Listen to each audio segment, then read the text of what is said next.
Wyatt family. Do, do, do. I got all the sheepers with me. Do, do, do, do, do. Wyatt family. Are we getting a Wyatt family reunion? I'm Ollie Davis. This is Luke Owen. Apologise, we're quite late. We stayed up all night last night watching Clash of Champions and then made loads of videos and then we had some sleep and we're back here and now we're going to do a full WrestleRamble review of Cock WWE Clash of Champions. Please press the thumbs up button, give us a subscribe, leave a comment with what you thought of the show if you're watching the catch-up version of this. And we're also joined by the returning prodigal son of Super Chats, Randy Andy Datson. Applause Graphic comes up. Get your super chats in because we'll be going through them with Randy after the opening discussion point and at the end of the show as well. We will get down to a full breakdown of the Wrestle League Patreon standings, not just with us, but with you guys as well shortly. But first, all the Wyatt family stuff happened last night. But interestingly, independently of each other, give that back. I've just forgotten a plug I meant to do. We are going monthly in the shops. I did wonder how long it was going to take for you to pick up on that. I'm tired. UK nationwide. Our WrestleTalk magazine, this is the brand new issue, is going nationwide in shops. We're going mainstream, guys. Yeah, we sold out. 3 days to go. Thursday, September 19th, it goes on sale. You start queuing up now, like an Apple Store launch. Yeah, start waiting outside your local WH Smiths. And of course, go to WrestleTalk.bigcartel.com because you can get all the previous back issues for a discount rate for a limited time only. And if you're one of our overseas viewers, you can still get the magazine. It's available worldwide. You just have to go to that website address and you can pick up your copy, pre-order your copy from there. So, we had all the Wyatt family members around the last half an hour, 45 minutes of Cock last night. Oh, yeah. Cock is Clash of Champions, of course, the acronym of it. And we had Rowan taking on Roman Reigns in one of the best matches of the night, I would say. Yeah, it was a good smoke and mirrors match. It was a lot of fun. Yeah. Really enjoyed it. Overall, just quickly, not a great show. Lot of boring, lagging, limp Cock parts. I think its biggest problem was its finishes. The Cocks could not finish. It's a problem with Cock sometimes. Sometimes it can be, You just yeah. want a big, spectacular finish. Big flingy finish. Some ended too early. Yeah. Some went on way too long, and it became yeah. quite painful. Yeah, actually, it really was. Yeah, and I think the premature ones were bad, but the really long-lasted Cocks, they were super, just actually uncomfortable to watch. But I think we're all in agreement. One way to get a Cock rock hard stiff is to introduce another guy into the equation. And that's what happened with Rowan and Roman Reigns. When, in the end of the match, it was a no DQ match, so this was all allowed, like in the bedroom, a no DQ date night. Roman is going to have it won. They brawled all around the arena. Very fun match. The crowd did get out of it for a bit when Rowan was on top, but I think that was just heel working over Reigns. Yeah, I think what the match needed to be was sort of the big... they just need to be doing all brawling all the time. So when they were brawling around ringside, the crowd were massively into it. Like when Rowan did that big charging crossbody and just completely wiped him out, it was stiff as a cock, you might say. And that was really, really awesome. But then when they get back into the ring, it'd be like just some slams and some, not so much, they didn't really do any rest holds, but it just that's when the crowd started to dip out of it, because what they wanted to see was all the brawling around ringside in the no DQ format. And they got that. So maybe you just shave 5 minutes off of this match, tighten it up a bit more, and just make it about those big spots. Roman Reigns got put through the announcer's table with a powerbomb. That was really good. He got put through another table with a MacBook Pro on. I mean, they're thin, so it doesn't hurt that much when you fall on them. They break like wafers. But the cost implications, they're not cheap. We're giving up pyro for all this. With like a claw slam, I think that was. And then they brawl up to the stage area. The jib, the big camera crane arm gets involved, just like the go home angle on the Tuesday episode of SmackDown. So that was nicely interwoven in. Roman starts using that on Rowan. Rowan walks down the ramp. Roman's at the top. It's very hard to say those names so closely together quite a lot. He does the ooh-ah, starts the running Reigns, but then, in a great piece of camera work, this boot just takes him out from out of nowhere. And we all thought, Rowan hit him with a boot. Yeah, oh wow, yeah. I'm surprised Roman didn't see that coming. Yeah. Because that's what he was charging directly at. But then the camera comes back a bit and reveals it's Luke Harper. That is, I mean, like we say shock surprise, shock return a lot here. That genuinely is one that caught me completely out of left field. No one was reporting it. In fact, most of the reports when this question gets brought up with Mike Johnson's and Dave Meltzer's is, oh yeah, he's never coming back. Yeah, he's very much done because they're just going to sit out the rest of his contract. Vince McMahon reportedly didn't like a match that he had with EC3 after WrestleMania, cancelled all the creative plans they had for him, and he hasn't been seen since WrestleMania. Yeah. He publicly asked for his release on Twitter, and then they didn't grant it. That's awkward. Yeah, that is awkward. That's a man who then does not want to show up to work. Yeah, I want to break up with you. We're still living together for now, and they're like, no. Yeah. Okay. So you want me to live here still? Yeah. Yeah, I guess so. But you can leave in April if you want. So yeah, when the tenancy's up. So that is, I just assumed we're not going to see Harper again. The next time we see him will probably be an AEW come May. Double or nothing. Aside from that as well, because during all the chats we did for the live stream yesterday, a lot of people were saying Harper needs to come in and, quote, save this match or, quote, save this angle. But my thinking with that, around that was that that doesn't really make a lot of storyline sense because Rowan's whole deal has been, I'm now on my own, I'm doing things for myself, and now he's just tagging again. Yeah, I've been under Bray Wyatt's control, I've been under Daniel Bryan's control. Been under Harper's control. Yeah, and now you're going to see me as the master manipulator, mastermind I truly am, and he cuts that promo, and, not even a week later, he's got a mate again. He's got a tag team partner again. And there are ways you can book round that and explain it. Well, he's my equal, or maybe Harper's a follower of Rowan now. It's not something I want to see, but it's a thing you could do. Harper screams leader to me. Harper smells like a leader. Smells like a leader. He smells like a leading cock. Yeah. And yeah, so now, and they Rowan beats Roman Reigns. Out of whether you agree with what they're going to do with Harper next, I think we can all say it was very exciting. Oh, so exciting. And, hey, a new star. WWE are getting behind someone, and they're pushing him, and he beat Roman. Granted, it wasn't clean, but technically, within the confines of the match, it was perfectly legal. It's all within the rules. Very strong. I'm happy what they're doing with Rowan. Yeah, totally. He's not the guy I would have chosen, but I'm happy they're doing something like this. Hey, man, you and I said, I wish it was Harper. I wish it was Harper in this Rowan position. We've kind of got Harper in this Rowan position now. He's, adjacent to it.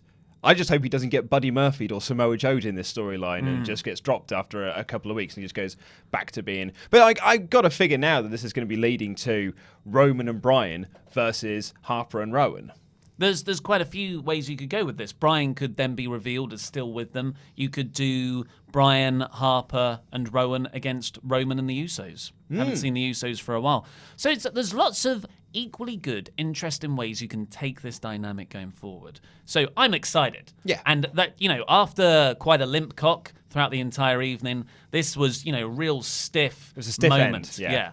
And it wasn't even the last match because the right finish at the right time. Originally, this was reportedly going to main event. That's right. The only non-title match was going to main event. A pay-per-view themed entirely around championships being defended. And that's why they were going to do the big Harper return there, because that's almost the big closing angle that you end the show on. So apparently that was on the running order for the last couple of weeks. It was going to go on last. Yeah, that's the WrestleVotes report. That was in place for weeks, they said.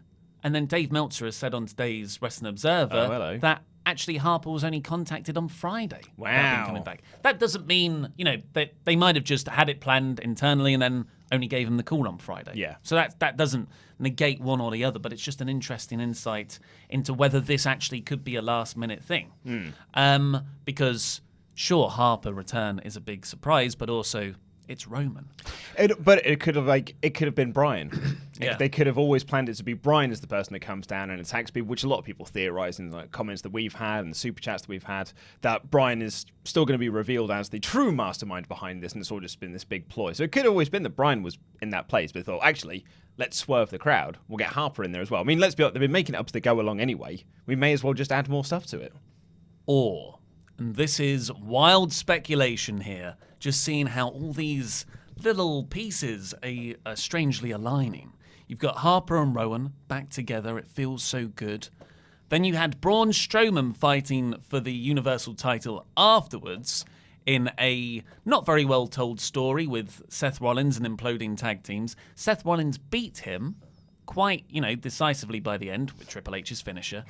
And then Seth Rollins was attacked by The Fiend on the ramp as the show went off air brilliantly after the copyright logo appeared. They totally NXT'd us. Oh, yeah, they NXT'd the heckins out of it. We were both like, oh, well, that's the end of the show. There's the copyright logo. This is our main roster. This ain't no NXT. Click the videos that have just appeared on the desk below. Oh, no. Yeah. But then, all of a sudden, wheen, wheen, the music kicks in. Bray Wyatt appears up on the stage, the Fiend, gives him the Sister Abigail, and then gives him the Mandible Claw.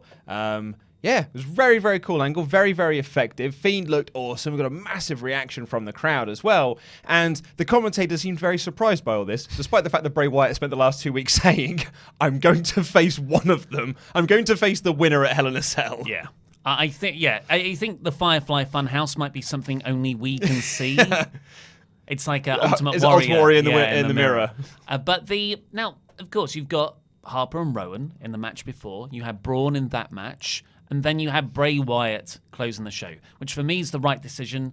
Luke Harper coming back was excellent, but The Fiend is the money right now. It's the hottest thing. Good angle to close on and the right choice, I think. I don't know how you do it, but could this be a Wyatt family reunion? I hope not. I love the Wyatt family. Yes. Love the Wyatt family. Massive, massive mark for them. They had a bit of a tumultuous time at times on the main roster. Were booked into oblivion by the end of it. We were like, I hope this team does split up, actually. And I thought that they really mishandled the Viper and the family storyline by not having any involvement with Harper by the end of it. And he just sort of just got forgotten about, basically. And just, it all sort of fell apart at the seams. It started off really, really well, but it just had a bit of a limp finish. But at this point, when I look at this new version of Bray Wyatt and The Fiend, it doesn't scream cult leader to me. It doesn't scream, I have a group of followers. He seems to be very much on his own. It's a very much insular thing. He's got multiple personalities, but they're all his own. And so he's got his group of people. His following group is his own fractured psyche. I don't think he then needs Harper, Rowan, and Braun to be his muscle, because he's the Fiend. I totally agree. It's an internal gimmick. Yeah. Whereas Bray Wyatt previously was very much an external influencer and getting those sort of extensions of himself. But like you say, now he's more interior, and the extension of himself is the Fiend, as opposed to Harper, Rowan, and Braun. But that's not to say that they couldn't make it work. I don't think it's especially with Survivor Series coming up. And it certainly may be something to explore a year down the line. And if you wanted to do the traditional 5-on-5 Survivor Series match, there is always that missing fifth Wyatt family member of Daniel Bryan. Oh, I thought you were going to say Sister Abigail. Oh, I mean, quite. But yeah, I was going to say, Daniel Bryan, when he was Daniel Wyatt for a bit. So all in all, a very good last two matches and angles. Yes. That as whole packages. We'll talk about the Seth Braun main event at the end of the show, because we're going to do a full play-by-play review. But first, let's check in with the Wrestle League standings. Of course, if you're unfamiliar with Wrestle League, it's the competition, the predictions league that we have running from Big Four pay-per-views. So this current season, which is season 3, runs from SummerSlam to Survivor Series. Every WWE, AEW, New Japan, NXT major pay-per-views, we all pitch in and predictions on, as well as $5 and above pledge hammers. We've got over to Randy Andy Datsun with more. How many people we got in the league? We have... Actually, I need to turn my mic on properly. There we go. We have about 800 people in the league at the Wow. moment. Wow. Some people do it every single time. Some people do it once or twice a season. But overall, we kind of get about 800 people in there. So. Good number. But yes, it was a very good day to be Luke Owen yesterday, and a very bad day to be Pete Quinnell. No change there. So Luke started the day 5 points behind Laurie Blake, who was way above everyone else on 20 points. Pete was on 16. Luke was on 15.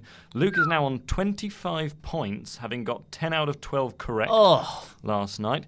Pete got 6, which, to be fair, I got 7, so I can't really say a lot, but thankfully I was so far ahead of them that it doesn't really matter.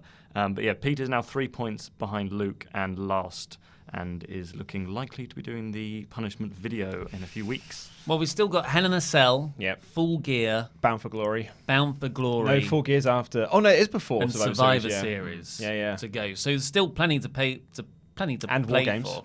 And War Games, of course. So still, we're not even halfway through season 3 yet. Absolutely not. I am not safe by any means. My aim for this season was to just not come last. After a awful run of form. Awful run of form in seasons 2 and 3, really. And actually, kind of a lot of season 1. So I'm kind of. I had a good day yesterday, a good evening. 10 out of 12. What was the one I got wrong? You got. Let's have a quick Probably look. the 24/7 title question I got that was- wrong. I got the bonus question Yeah. wrong. You went for New Day. Oh, that's right. Yes, yeah. yeah. But overall, the fan predictions are currently being calculated, so I'll have that up later. But in the office, it's Laurie on 29, Ollie on 27, me on 26, Luke 25, and Pete 22. Chopper. Chopping What his way about down. the any standouts of the fans? There was Gabriel Jones. Was the only person out of about, I think it was 575 who did the predictions for Cock. Got 12 out of 12. Wow! So the Congratulations only person. to you, Gabriel Jones. 1 in almost 600. Yeah. And on the other end of Well the scale, O to the B and Robert Hayes. I don't know what you were doing, but you managed to get 3 out of 12, which is actually lower than Phil Stopford, who is the person who actively tries to do badly in predictions. Yeah, and speaking of Cock, you can imagine there have been a lot of jokes about that in the Super Chats. Excellent. Well, let's get on with some Super We Chats. will. We'll start with the topic in hand, with Tim Arndt said, Cock I know is you the topic guys in hand, is it? don't care You've much. got cock in hand, have you? Always. I know you guys don't care much, but I wanted to say I liked Harper's shirt more than Rowan's last night. Ooh, controversial. I can't remember what I don't Link's know. was. No, I don't know. Didn't it say like Viking? It was No, Viking Life or it was something. it was a metal Viking band. Experience. Right. Yeah, it was another. It was like basically their gimmick now is they wear metal band T-shirts that they like. Bradley Fetzer says, I've heard rumours about Liv Morgan coming back as Sister Abigail. What do you guys think? Also, keep up the great... I haven't heard that. I think he may have just seen it on Twitter. But Okay.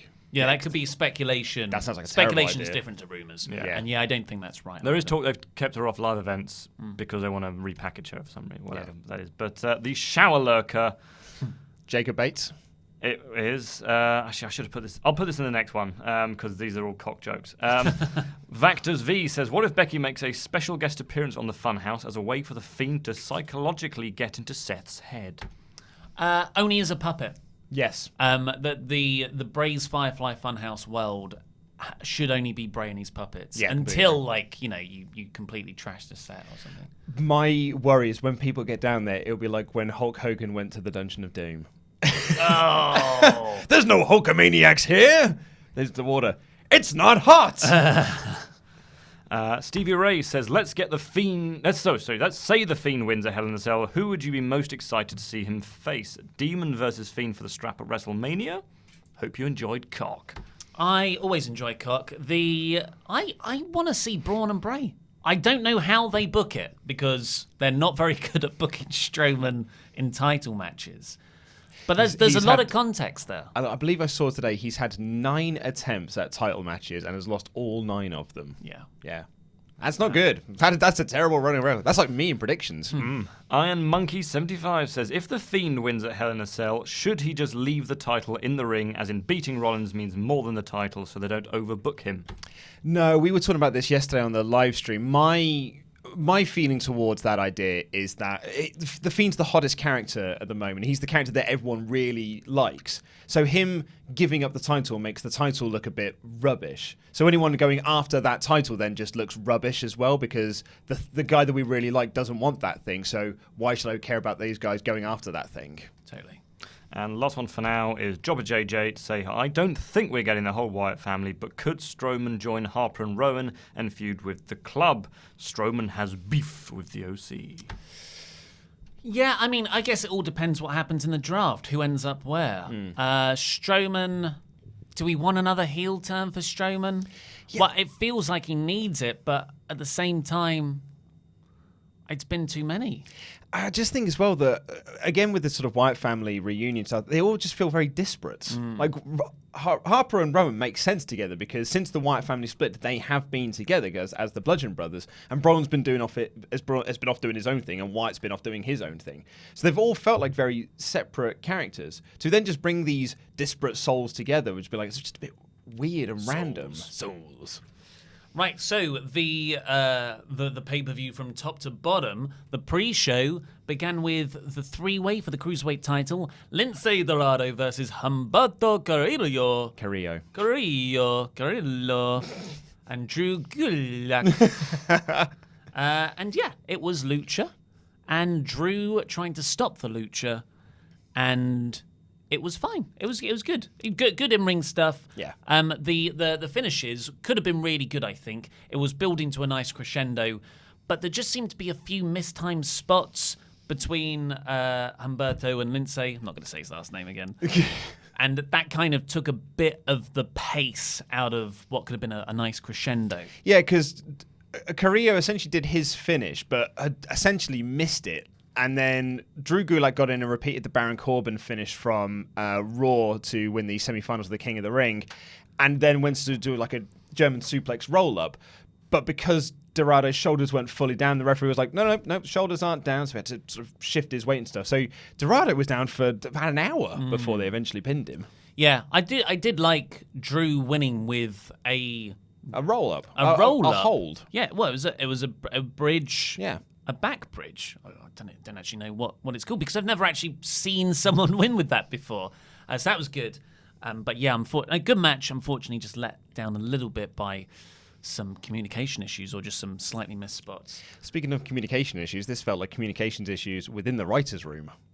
AJ Styles versus Cedric Alexander. What the hell happened here? Meltzer and Alvarez speculated that this is just Vince giving up completely on Cedric Alexander. Oh, dearie me. And that's what we said when we saw it. So AJ and Cedric for the US title, granted, it was only set up this week, but that's one of the most in-ring anticipated matches of the night. Oh, yeah. Alexander has been getting a nice steady push over the recent month on Raw. I know he had that sort of weird thing back in July. Yeah. But, you know, he got a He few had the moments big dive. since. Yeah, he got a big dive. That's some really good moments. Like, he's been in around the main event scene angles, and he has been getting a rub off it. And I really enjoyed his King of the Ring match as well. And some of the stuff he did with Drew was really good. Yeah. So he's going to face probably like the best act in the company apart from The Fiend for my money, AJ Styles and the OC. Yeah. So, but it gets moved to the pre-show. And the way these two guys started the match, it was like, yeah, all right, we're on the pre-show, are we? Yeah. Because you want to do something with the women's tag belts and the 24/7 title. Well, we're going to show you that was a mistake. We're going to have a barn burner here. Yeah, steal the show. Started off so hot. Cedric Alexander, big move. AJ Styles, brainbuster on the apron. Styles clash outside. And we're like, holy moly, we're 2 minutes in. It started at 100 miles an hour. And I even said, you know, some matches when you're just like, yes, I'm in love. I love this match. Oh, yeah. And then AJ rolled Cedric into the ring, pinned him, but then brought his shoulder up at the last count. So Undertaker style, like sort of that 2000 period where, like, as Kevin Mahan would say on the Attitude Era podcast, oh no, I'm going to school you. I'm not finished with you. Exactly, yeah, I want to beat you up some more, which usually then is sort of like the undoing of the person who has become cocky and arrogant, and the other person gets a shock roll-up win or something along those lines. But no, AJ just beat him up some more, hit the phenomenal forearm, and another Styles clash, and won. Cedric looked proper rubbish. And it wasn't done there. Luke Gallows and Carl Anderson then came down, and all three of them beat up Cedric. And Cedric got no shine back off of it. He was just, he was beaten like the dog that he dreams about. I don't want to say squashed, because squash became such an overused term a few years ago. But this was, or a burial, but this was as close to a burial you can get without it being a full burial, because Cedric did get a bit at the start, and it is against AJ. But, I don't know how you can... This just seemed like the creative team saying, oh yeah, we've just decided to completely give up on you, Cedric, and in the process of doing that, we're going to completely take away all your momentum. And if you want to make the argument that, it just builds up Cedric to make the big comeback on Raw and get another showing, but AJ won so convincingly that it's hard to buy into Cedric as a contender. Yeah, so a real shame. Yeah, it really was. There's a couple of bad finishes on this show, limp finishes, and that's annoying. But this is actually the worst finish. Yep. Because it semi-kills off a wrestler who's got an enormous amount of promise and who people were genuinely into. Well, yeah, it was in front of his hometown crowd. God, I forgot about that as well. So it could have been a big hometown moment to get the big comeback. If you'd have done the AJ finish, which I wouldn't have agreed with anyway, and then he overcame all three of them and stood tall at the end to get that hometown pop, at least you could have said, he got the hometown pop and they had the big nice moment at the end of it. They didn't even get that. It's just, I guess it's the audacity for wrestling in his hometown. This was the worst thing on the show by a considerable margin. Unforgivable, yeah. I thought. The main card started with Seth Rollins and Braun Strowman defending their Raw Tag Team titles against Bobby Roode and Dolph Ziggler. Robert Roode. Yeah. Mr. Roode. The Roodster. And yeah, it was the standard WWE tag match. Was fun. Nothing really to separate it from an episode of Raw, I'd say. No. It didn't feel like a pay-per-view caliber match. Or a pay-per-view opener. No. But it had its moments. What was it was a standard template. Rollins gets worked over, Braun comes in, runs round everyone. Now, where this sort of missed an opportunity, as fun as it was this was supposed to be the start of building the tension for the main event, where Braun and Seth would fight over the Universal title. Nothing played into that. The Braun collided with Seth. No, Braun bumped into Bobby Roode, which hit Seth. Yeah. And that led to Seth getting hit by the glorious DDT to lose. And then Braun just sulked, looked upset, and walked backstage and then told Charlie Caruso, Seth's going to get these hands. Where was the power slam after the match? Where was, working over Rollins, or Rollins trying to get something in on Braun before their match later on, like an actual scuffle, a confrontation, to build some interest in the actual feud? Because, you need conflict for wrestling feuds. And this some might say. And this was really lacking that. Yeah, totally. That was the missed opportunity for me. The match was what it was. It was perfectly fine. But yeah, just the fact that I was one of those people that was really singing the praises of this just a few weeks ago when they won the tag titles, because I said it's the perfect time to do it, to do the warring tag partners who are also fighting for the same title, because we're leading up to Clash of Champions. They're going to have to defend those belts on the same show. What's going to happen there? Turns out, nothing. Yeah. And that for me is a massively missed opportunity. A missed opportunity, and one that negatively impacts, because the ultimate losers here are Gallows and Anderson. Oh, yeah, it's They true. lost those titles, and we thought, oh, yeah, but they'll win them back at Clash of Champions, and they'll look great off of it. That's fine. But they didn't. They just got lost in the shuffle, and Bobby Roode and Dolph Ziggler were thrown together, and now they're the tag team champions. Yeah. And they've been together for a hot second. Well, they did run through more or less the entire tag division, though. So, not good. The tag division looks rubbish coming out of it. And, what was it for? If you're going to completely make the tag division look like just a bit of filler for another feud, at least try and give the tag division the rub. And it totally didn't happen. No. Then we got Charlotte versus Bayley after Becky had a brief promo backstage where she awkwardly name-dropped Seth.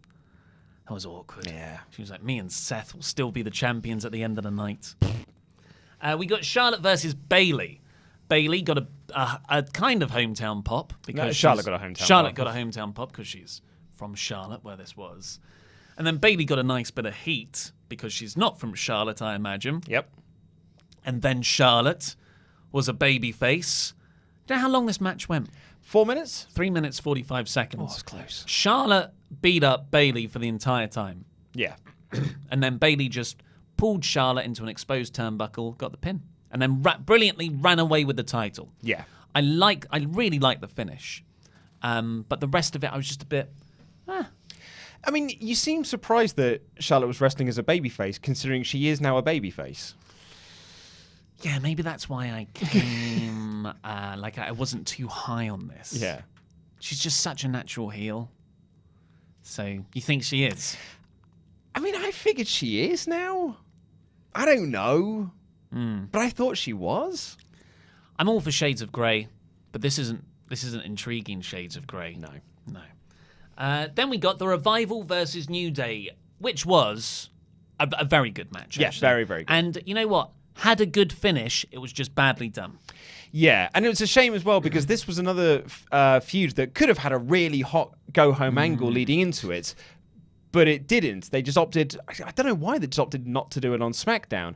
So then on the kickoff show for Cock, they had Big E and Kofi Kingston cutting a promo to Charlie Caruso, like being interviewed with Charlie Caruso sort of like, off camera. And she's like, oh, we've heard that Xavier Woods isn't going to be here tonight.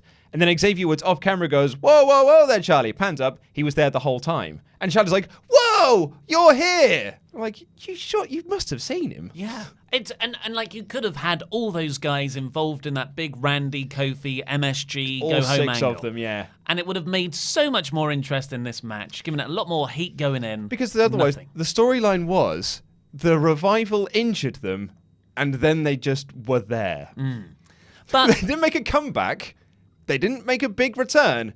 They were just there. They showed up for work. that's a pop. There's a pop there.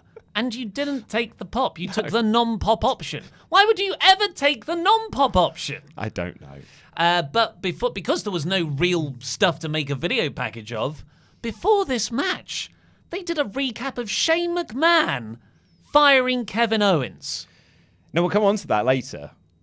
But surely Becky should be fired at this point, right?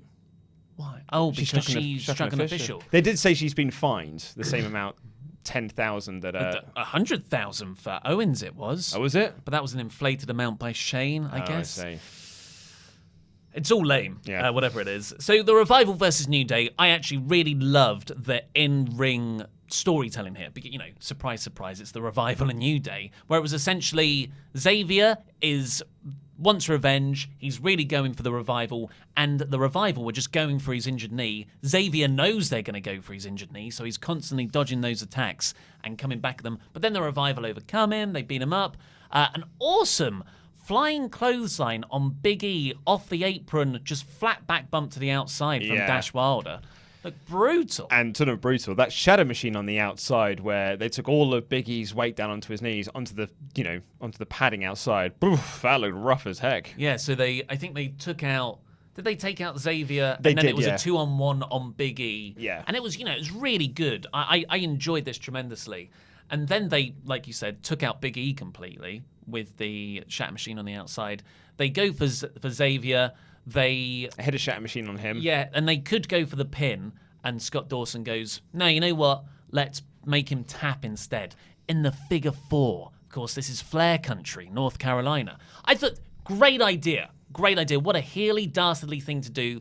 Perfectly fit into the Revival's gimmick, and they force Xavier to tap. But weirdly, when Scott Dawson originally went for the pin, and then did the sort of facial storytelling of, no, let's make him tap out instead, it just didn't come across clearly enough, and the crowd didn't react the way The crowd intended. just died off after the shadow machine, and then so the tap out didn't get as big of a pop as it probably should have done. And for the home audience, it really was not helped by the fact that Corey Graves, the heel commentator, is calling the heel tag teams idiots for not getting the pin. And the commentators know what the finish is.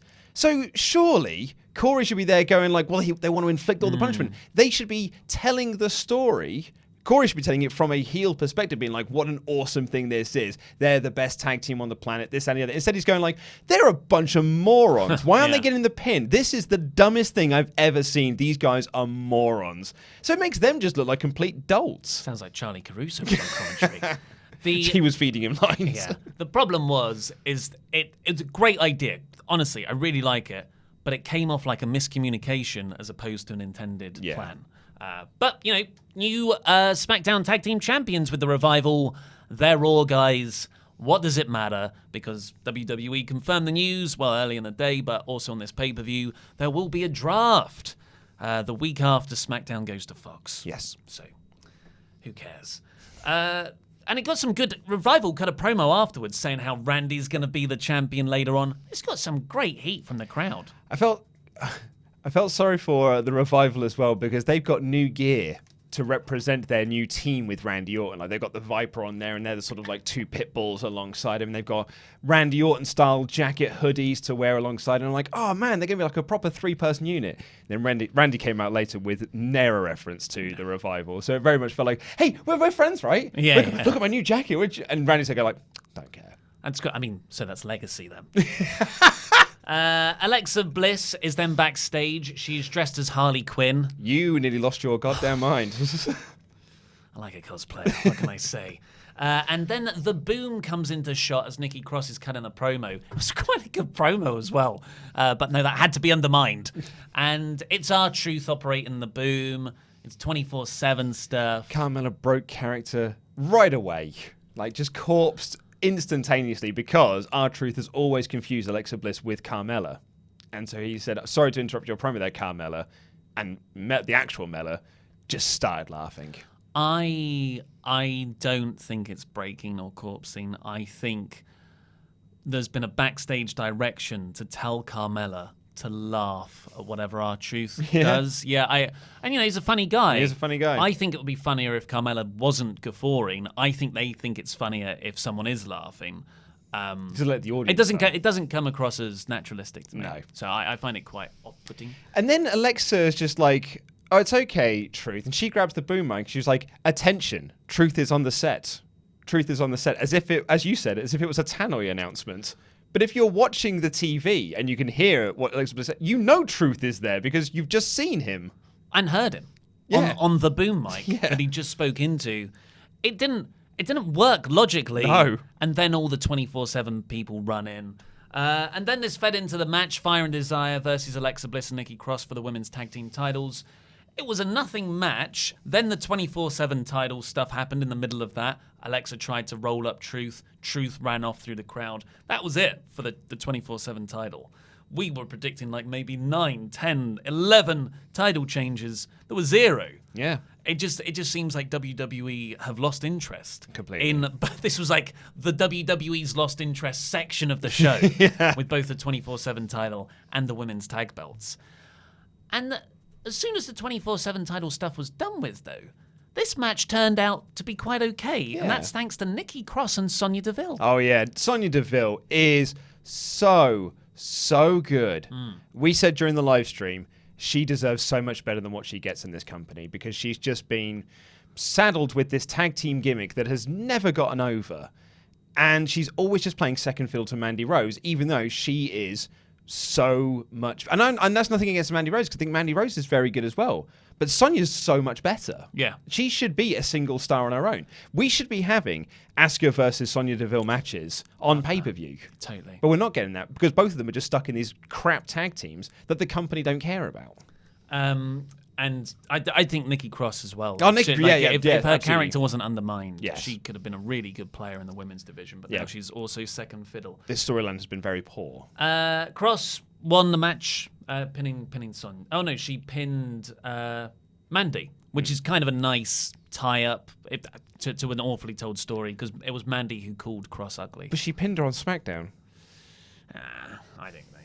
Then we got Nakamura versus Miz. Sami Zayn was brilliantly still selling his neck from the Undertaker chokeslam on Tuesday. Yeah, we got a replay of the Undertaker incident, which made him look like the biggest star in this match, which he's not a part of. There were so many SmackDown video packages that had very little to do with the actual match that was happening next. And this was... So, Sammy was doing commentary on Miz's bad stuff at the start, and then the mic got cut. That was quite entertaining. They pulled the plug at the right time, otherwise it would have become overbearing. But the big takeaway for this, for me, Nakamura is so enjoyable to watch. Like, I was watching him, I thought, God, those kicks are good. Man, his selling was really good there. Oh, I like that move. And then I just thought, it's because I haven't seen Nakamura wrestle a proper match for months. Yeah. How is he so underused as the Intercontinental Champion? It's another belt that the company doesn't care about. There are too many belts on this main roster, and they've only got enough time to really focus on a handful of them. And so titles like this just get completely forgotten about. Yeah. It's the curse of the Intercontinental title, it seems to be, for the last couple of years, because Nakamura's got absolutely knout out of it. I can't even remember who he beat for it. Rusev? No. Who? Was it Finn? Oh, it was. I couldn't even tell you when. Was it at WrestleMania? So this was good. Miz did his side of the bargain with sort of the more sports entertainment stuff. It was actually quite nicely booked in the end, with Sammy kept on interfering. There was a visual pin in there. We've got the details. Shinsuke Nakamura beat Finn Balor at Extreme Rules 2019. Cool. What was the stipulation? It was a wrestling match. Nice. Extreme Rules. And Miz nearly won with a skull-crushing finale, but Nakamura hit the Kinshasa for the win. Yeah, Sammy was distracting the referee, diving into the ring, this, that, and the other. So the Miz, was protected within the loss. He feels like a throwback act. I don't think he belongs in this new era of WWE, personally, for me. He just sort of feels like a bit too old school. It feels like that sort of 2005 era of WWE that the company has moved well past beyond. He's a good character. I just don't think he should be in these sorts of high-profile matches when they've got guys like Andrade and Ali and Cedric Alexander, who deserves better, and like Buddy Murphy and all these other guys, Aleister Black. You could list off 10 people before you get to Miz. I agree, but only with Miz as a babyface. I think if he's heel, it's a totally different equation, and that sort of weak offense that he has suits the character a lot more, and then you can have a babyface, badass Aleister Black going against a heel Intercontinental Champion Miz. I think that fits perfectly for current-day WWE. Yeah, you made the point on the live stream last night that for years we've been told his offense is rubbish and it's weak, and that's part of his character, but now we're supposed to believe that it's good because he's a babyface. Doesn't work. Then we got the 2-night draft announcement, and then we got Becky Lynch versus Sasha Banks, which could have been match of the night. Really was getting there. Yeah, they went about 15 minutes until the schmoz at the end, and it was all based around submissions, really. There was a few really good bank statements spots. Yeah. I loved it. And there was so much tension between the two because you've got all that context and history to delve into. The crowd are into it, lots of dueling chants. Sasha is getting more and more boss-like every time she comes out. Yes. She's cocky, arrogant, just some great mannerisms. You forget how good a heel she is. I thought she was awesome in this match. It's been really nice to see Sasha back into a program and a feud that she can sink her teeth into, and a character she can sink her teeth into, and actually really show that off in ring then, which we haven't seen for a number of years now from Banks. And because Becky is, very, very good at what she does, and she is an exceptionally great wrestler, that these two were having an excellent, excellent match. I was so into it. And then they had the ref bump, and I was like, I'm still massively into this match. Then they started brawling all over the concourse, and I'm like, I'm even more into this match now, because they're brawling through the crowd. They go through the backstage area. She throws some mustard on her. Riot Squad return confirmed, all this sort of stuff, and they go brawl back into the crowd, and I'm like, this is really cool. I can't wait to see where they go with this next. And then the commentators say, oh, by the way, this match has been thrown out. Becky was DQ'd for hitting the referee. Yeah. And then all of a sudden, the wind was taken out of our sails, and be like, oh, so we're not getting a finish then. But the live crowd didn't know that. They thought, like we had prior to that announcement, that the match was still going on. And I think it was only until when they got into the ring and the referee rolled out of the ring that the crowd picked up on, oh, we're not getting a finish here. Yeah, and then some officials ran down and stopped them from brawling, and then the crowd were like, And then the announcer said, Becky has lost this match via DQ. Still, your women's champion, Becky Lynch. And then the crowd like, boo. So it was it was lame. Yeah. And because like it doesn't do. They were trapped with, oh, we love Becky. She's the top star in the women's division. She's the front cover of 2K20 coming out next month. And various magazines and whatnot. And then on the other side, Sasha Banks. She's just returned. She's an awesome new heel character. She's got all this momentum right now. She needs to win also. So rather than just go, they both need to win, let's just go with one or the other, which probably should have been Sasha to continue that momentum. I don't think Becky would have lost anything, especially if you have the screwy chair-based finish. Yeah. Then you've still got a fun story that doesn't feel cheating. But what they went with instead is the flattened out compromise, sitting on the fence third way, where Sasha wins, but only because of DQ, title stays on Becky. Rubbish. And it's just going to flatten out Sasha. Yeah, and Becky, who has had a 2019 of being flattened out, unfortunately. A real shame, shoddily done. Yeah. Unfortunately. Then we got, after all the momentum and excitement was taken out of the crowd by that finish, they were very into the match, but then the finish, they were just like, no, I'm done. We got Kofi Kingston versus Randy Orton, which was long. It was 20 minutes. We joked about in the live stream that we often get a bit of stick on this channel because we have said Randy Orton sometimes has very boring matches. He's quite known for having boring matches. And people get on to us for saying, Randy Orton's great. He's one of the all-time greats. He doesn't have boring matches. Then Randy Orton keeps having a series of boring matches, and people go like, oh yeah, no, he does have boring matches. But then for some reason, whenever we say he has boring matches, people tell us we're wrong. Yeah. And this was yet another boring Randy Orton match. This was a match that would have taken place in WWE in 2005, 2006, when every other company around the world was doing really new, inventive, and exciting things. And there was this group of talent that were just completely changing the wrestling landscape. Difference is now in 2019 is all of those talents are now working for WWE, and yet they're still putting out this boring Randy Orton match. And that's not to say Orton can't be amazing. He'd be so good, and slow and methodical can completely work. Yeah, like he's had great, like the last year alone, he has had some fantastic matches, mainly with AJ Styles. Oh, yeah. But this Kofi Randy in-ring chemistry just isn't working, which is weird because they had a lot of it back, 10 years ago. There's a lot of context there to build from, but it's not working. The crowd were bored. It was very quiet. We were bored. The live chat was bored. It's doing nothing for this feud. No. And, look. You've got to think this feud's over at this point, though. Randy set up a punt. He hit a very good RKO from out of nowhere, obviously. And then he sets up a punt, but then Kofi hits the Trouble in Paradise for the win. So hopefully that is the end, but I'm worried they'll get a blow-off match at Hell in a Cell. Well, I suppose there's still the Revival New Day aspect to it, so you could, I don't know. But yeah, it didn't really work for me. I don't think it was helped by the Becky-Sasha finish. No. The crowd weren't into it. As Ollie was saying, the super chats weren't into it. The regular chats went into it. Discord went into it. Twitter wasn't into it. It just felt like no one was really into this match. And the crowd were only popping whenever a big move happened. Yeah.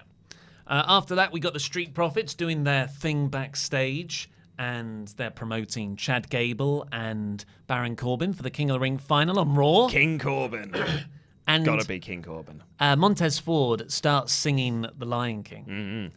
And then they just go off in loads of Lion King puns. Yeah, he was talking about how Rikishi would hold up the baby, and Dawkins was like, it's not Rikishi, it's Rafiki. Yeah. Very, very good It was stuff. really good. Yeah. They must write their own stuff. It was They're very funny.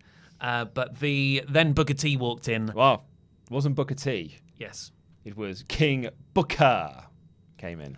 And he just had, the catchphrase verse in Popstar? Yeah. It was that, where Booker T just went from one catchphrase to another. Yeah. And it was fun. I was half expecting a Ron Simmons damn by the end of it. It was that catchphrase heavy. Angelo Dawkins is a horny man. Oh, that's his gimmick right now, is he is a horn dog. Yeah, because, Booker T's talking, King Booker's talking, and Dawkins is only hearing, I can use this to pick up women. Then we got Rowan versus Roman. We've already discussed that. And then the main event was Seth Rollins versus Braun Strowman.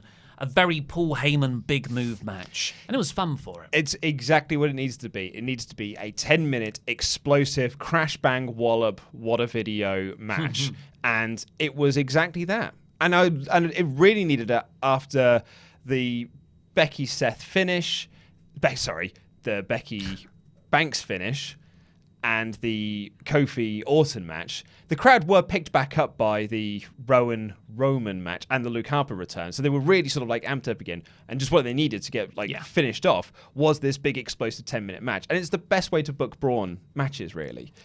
And yeah, it was wonderful for that. I thought it was great. There was a really good spot right out the gate where Seth comes in really hard, super kick, frog splash, Braun kick out at 0. Yeah. Not even a 1 count. It was a great sort of no sell. I'm a bit over the big man running into stuff spots. As you labelled it, big man kryptonite. Yeah, it's like just running towards something and then the smaller person dodging out of the way. It's the only way that Rowan can be hurt, and it really is the only way that Braun can be hurt. And we just had it with Roman and Rowan multiple times, so that was a bit repetitive. Oh. Hello, sneeze. I'll finish up. Braun got a bit of a bloody nose at one point. Yeah. And then this is set up for this sort of like Stomp-a-mania where hit the stomp, Braun kicks out at 1. Well, sorry, you are. If I could backtrack, please just slightly, because Seth Rollins teased a superplex Falcon Arrow spot on Braun. You are completely right. Yes, but Braun stopped it, and we were like, we're not going to see a superplex on Braun, because Braun had something better. Seth is down. Braun gets onto the top rope. He is wobbling. Oh, yeah. He has to have 1 foot on the rope and 1 on the turnbuckle. His shoes are too large to do the usual turnbuckle top rope stand. Mm-hmm. And he does just an aesthetically horrible splash. But I loved it for it because that's his style. He's a big unit. Yeah. He was just a fridge freezer launching itself in the air and landing on Seth. Stiff as a board. And he was not light as a feather. And he just crashed down onto Seth. It was remarkable. I loved it. It looked really, really it was good. Wicked. You know, like when stuff looks rough and a bit off, but that makes it look better. That's what I really liked about this. Braun immediately sold the knee. That didn't play into the finish. Oh, it did play into the finish when he tried to get Seth up for the power slam. That sort of weakened him and Seth got out. So maybe that was intentional. But good sell job, because I was like, oh, has he hurt his knee? Yeah, totally. But yeah, Stomp-a-mania. Stomp-a-mania, kick out at 1. So Seth was like, well, go back to the well, hit another one for 2. And then Seth was like, I know how to set this up now. I'm going to hit a pedigree, the most powerful move in all of wrestling history, the most protected move in the entire wrestling game. Well, Judas Elbow, mate. No, the pedigree is more protected than... No, maybe you're right, actually, yeah. And yeah, then he hit a pedigree and another stomp, and that's what put Braun away. So, Braun beating clean in the middle of the ring. He's yet another loss for Strowman. I guess that's one way you could potentially bring him back in with Bray. A crisis of confidence. I don't know. Yeah, I'm not into it. Yeah, neither am I. But overall, as we've already said, some really good moments. Love the last 2 matches, but there was a lot of either bad, boring, or very harmful stuff on this show. So overall, I think we gave it a 3 out of 5. Yeah, thumbs in the middle. I'm kind of leaning towards a low 3 out of 5 now. Mm-hmm. Yeah. 2.5, a 2.4 out of 5. I can go with that. Because I was off such a high with The Fiend and Luke Harper in the immediate aftermath. That's it, and I said this in the review. We often say it's how you leave them, folks. And this show did leave me with a smile on my face after the Harper return and the Fiend attack. But actually, when you judge the pay-per-view as a whole, it wasn't a fully limp cock, but it was at half-mast. Yeah, you're going to experience some finishing issues. Yeah. It's like stuff in Play-Doh. Yeah, it's just not... Pushing rope. It's not all the way there. It's thumbing it in. Whiskey dick. That's the best. Got a bit of whiskey dick by the end. So let's see what you guys thought, and hopefully lots of cock jokes with Randy Andy Datson. Would you like the cock jokes first? Yeah, let's do a super run. I have the updated fan leaderboard otherwise for... Oh, okay, yeah. I'll do cock jokes first, then we'll do the fan leaderboard. The Shower Lurker says, roommate said it was too much cock for her last night. Hey, you hello. talking about the pay-per-view? DX Solo says the ending of Becky Sasha really caused the cock to chafe. Yes, yeah. Marcus Roman says, woke up and tuned in. Ollie's talking about cocks. Since when did Wrestle Talk become so thirsty? Thirsty. We're just talking about Clash of Champions. Yes. It's an abbreviation. Although I could do with a glass of water. Ryan B. Bask in his glory. King Chopper Whopper says, dark match for cock was Riley Reid beating 5 guys. I didn't know WWE doing intergender matches. Yeah. Why is Riley Reid the main? Because meme? Luke brings her up by name. I don't know why he's No, but I think it's onto quite me. common that she's just the adult movie star to go to. Yeah, she's She's one of the most popular Who ones. was the one before? Mia- Lisa Ran. Lisa Ran. was the. I was going to say Mia Khalifa. sort of the polar opposite, I guess, of Riley Reid. I don't know who any of these people are. Kean Harvey says, hopefully Chopper Pete enjoyed cock on his birthday. I think he enjoys it every day. Angel, or possibly Angel Torres, says, I don't think this is a joke, it's just get a dildo and slap a cock sticker on it.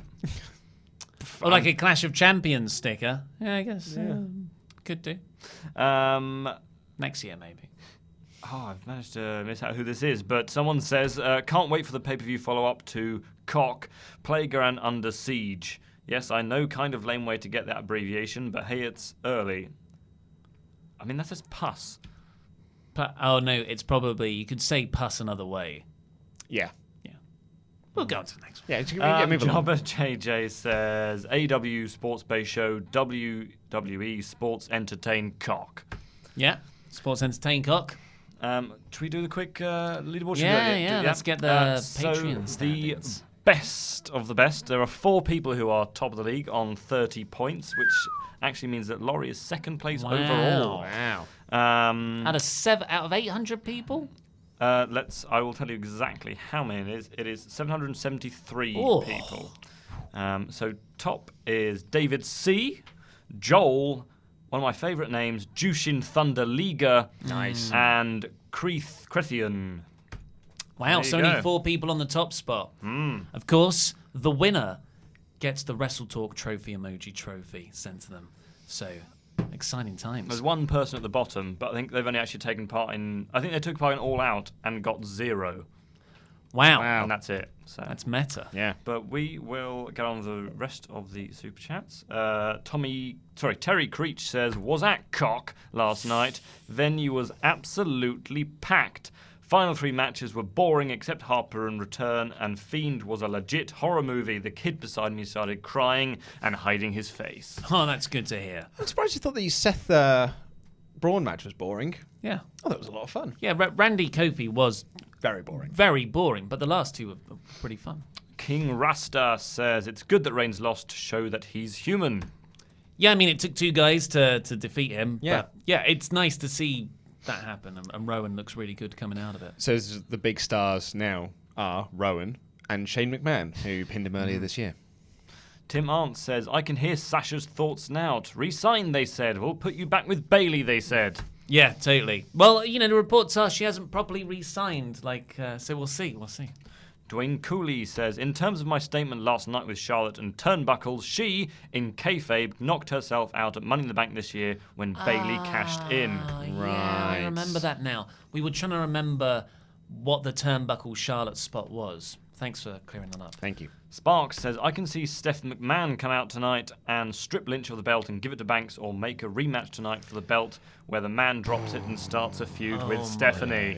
Surely the idea would be to do Becky and Banks inside Hell in a Cell. But announced by Stephanie. All you need is some weaker tables so that Banks will actually go through them this Yeah, time. that was the problem, yeah.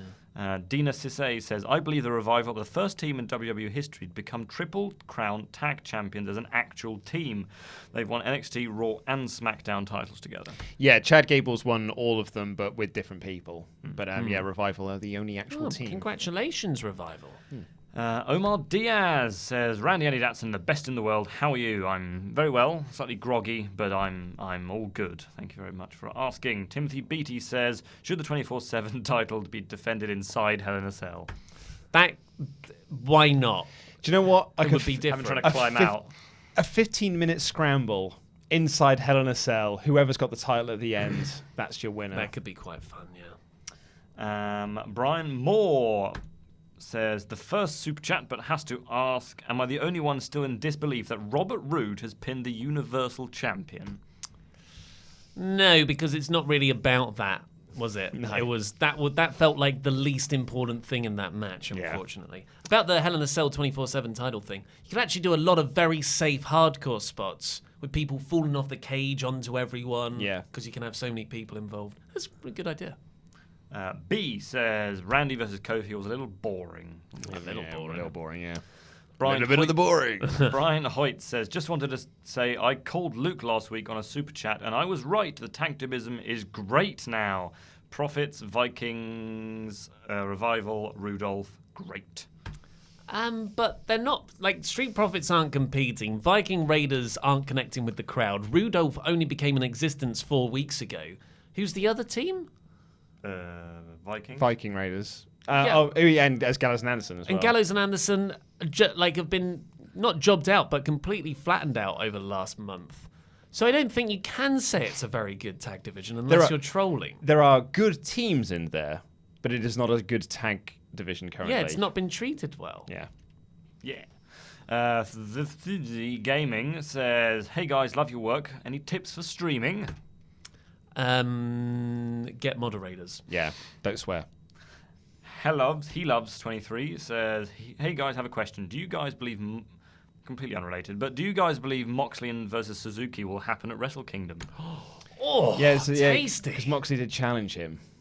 Or was it Suzuki that challenged Moxley? It was No. So there was a New Japan interview with Moxley, and he was like, I really want to have a match with Suzuki to test myself. Yeah. Oh, I'd love that. That'd be great, yeah. I At Wrestle hope so. Kingdom would be good, yeah. I mean, he's got to defend that US title. Quinton Whitfield says, will fancy booking ever come back?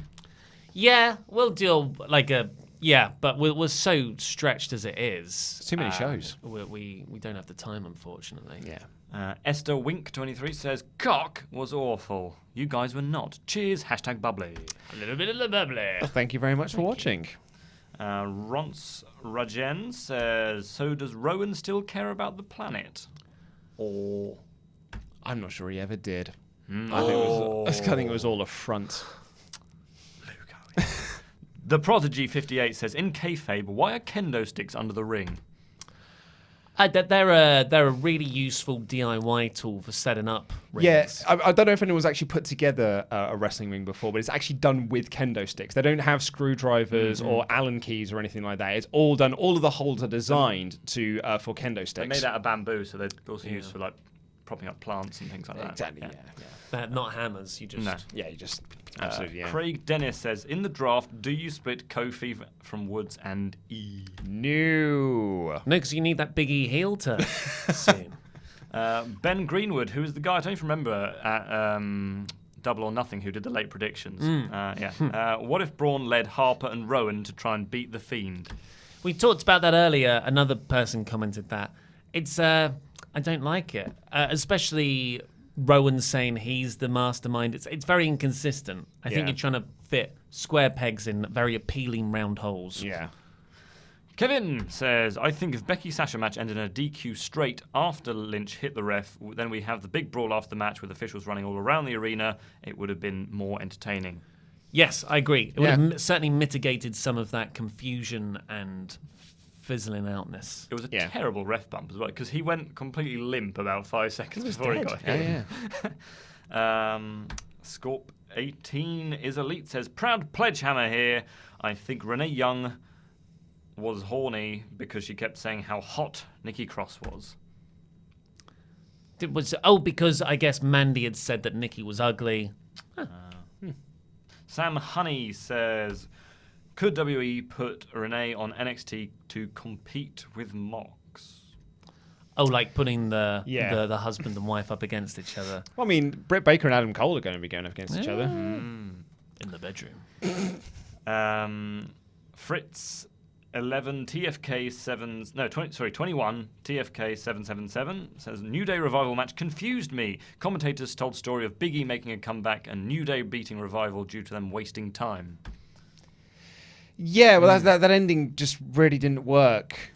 For me, anyway, I don't think it really worked. Yeah, the way Corey set up that heel commentary at the end, it was like, oh, the Revival, the Big E's going to recover and come back. But that was part of the confusion. You're right about the commentary being one of the main problems with that bit.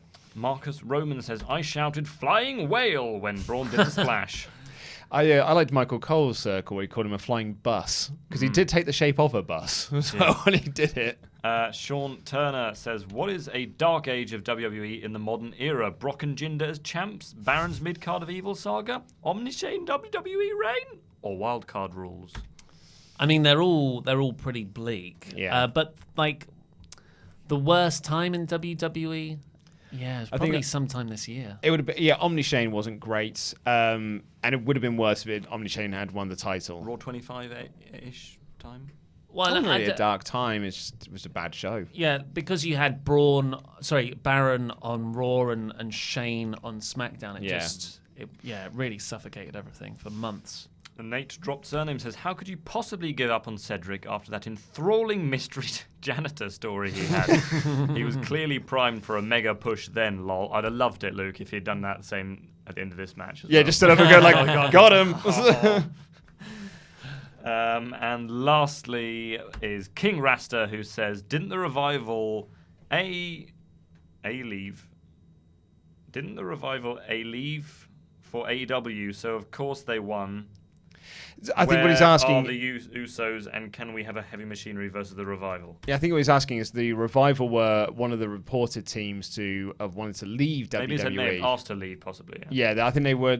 I'm not sure if they asked for their request, but they were sort of waiting out for their contracts to go. I don't believe they've asked for their request recently. I don't think that explains them winning the belts. But yeah, I'd like to see some more Heavy Machinery on TV. I really enjoyed their match there on SmackDown. Took it.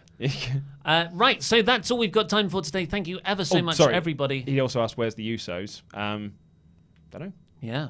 Well, they're being punished for being arrested, I think. That makes sense.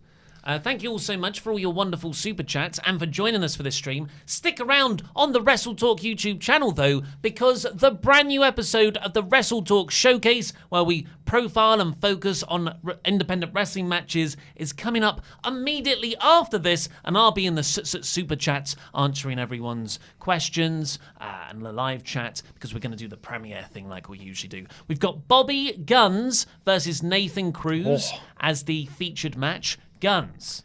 Bobby Guns. Cruz. Great German wrestler. Nathan Cruz, of course, one of the best English wrestlers. And we've also got Jody Fleisch, who we saw in action last week, going up against Lucas Steele. You probably haven't seen Lucas Steele. He's freaking enormous. He's like 22. He's definitely one to watch. He's the new Mike Awesome. Yeah, we've profiled a lot of guys who are very athletic and are up and comers. This is the first really big monster guy we've put on the show. And yeah, he's amazing. He's wicked, yeah. So stay tuned for that, because it's coming up right after. For now, please click the videos that have just appeared on the desk to catch up with the latest awesome WrestleTalk things, and this button right here, which will make you a pledge hammer on Patreon. I've been Ollie Davis. This has been Luke Owen. Over there was Randy Annie Datson on Super Chats. And remember... not the Screen Stalker. That was Cock.